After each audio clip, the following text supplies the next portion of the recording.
Bora lá, meus amigos. Agora comer o arrozinho aqui. Eu e a dona Maria do carro. Vou dar aqui um cheirinho nela e levanta a cabeça, né? Fica assim com essa cadeira, essa cabeça baixa assim, ninguém sabe o que, que você tá querendo da vida. Bora lá, com fé de Deus dá certo. Comer o arrozinho aqui, ó. Pedacinho do frango.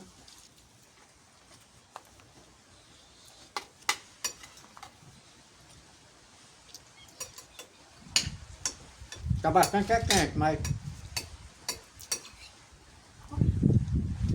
misturando com a águazinha aqui, uma farinha. Eu botei um pouco de farinha aqui. Dá de ir. Vou comer esse pé que eu botei. Bora lá com fé de Deus dá certo.